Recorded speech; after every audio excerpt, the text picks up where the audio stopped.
make your royal icing a different day, you got to rebeat it when you use it. So this is meringue powder royal icing. So it's just meringue powder. Rebeat it, and it's going to be a stiff consistency. So you can see that when I pull it up, see how it stands straight up? But I don't want it so stiff that I can't pipe it. So if it is so stiff that it hurts your hand to pipe it, add a few drops of water. You've got it too stiff. All right. And you can tell, I mean, see how it's got a little bit of gloss to it? I can tell that this is a, you know, more of a medium stiff icing. It's not too bad. So I'll be able to pipe this. Always keep it covered, otherwise it's going to dry out. Okay, so here's my tip 14 in here. And you want your hand comfortable. I'm going to use it, hold it kind of like a pencil, but you can hold it, you know, the whole way. You can use your finger to help guide, just whatever's comfy for you. I can get pretty good control like this. And we're going to do a zigzag. So just a tiny little zigzag with the tip 14. So you're going to touch, squeeze, and just move the tip just a little bit as you squeeze. Consistent squeeze and just a little move of the tip. Okay, and that gives you a zigzag.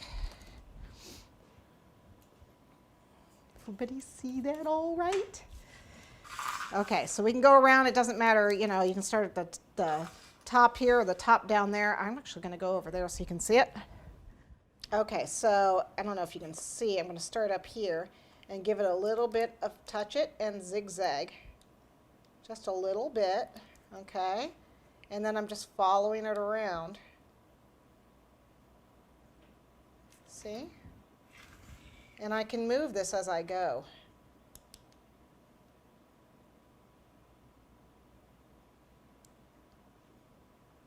All right, and you can start and stop. It's not a big deal. This is all going to get covered up.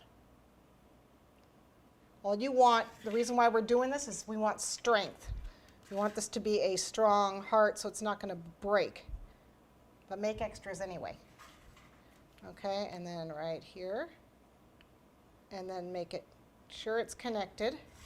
Make sure it's connected down there. All right, anywhere you stopped, make sure it's connected and fairly flat. So we need to do, you know, 6 of these, but I'd probably do 7 or 8 just in case some of them broke. And then we need to let those dry. So here you can see I have some already done up, and I didn't do a real great job on them, but they're going to be completely covered up. So we have little hearts, aren't they cute? Okay, so we'll just let that dry, although you don't have to, I just do.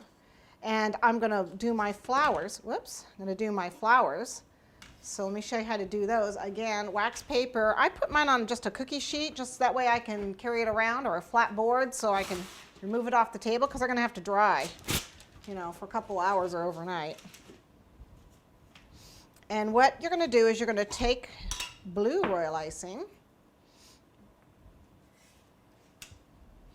and I'm going to have to rebeat this a little bit because it's been sitting for a couple days. It's nice you can rebeat meringue powder icing. And we're going to use a 225 drop flower tip. Let's see. And this has got that funny little, if you can see in the inside, it's got a funny little like wire on the inside. I don't know if you can see that. It's way in there. It's attached. Okay, and then it comes out. You can see it right in the tip here. And basically what it does is it makes a flower and leaves like a hole in the center for you to put the center, you know, yellow piece, although it's not always a hole. This needs just a drop of water. You want not real soft consistency, but you don't want it too stiff either because if it's really stiff, then all the petals come off. So you want a soft, consistent, like a medium consistency royal icing. So if it's too soft, this is stiff. See how it stands straight up? This is a stiff consistency, but I actually think this is going to work okay.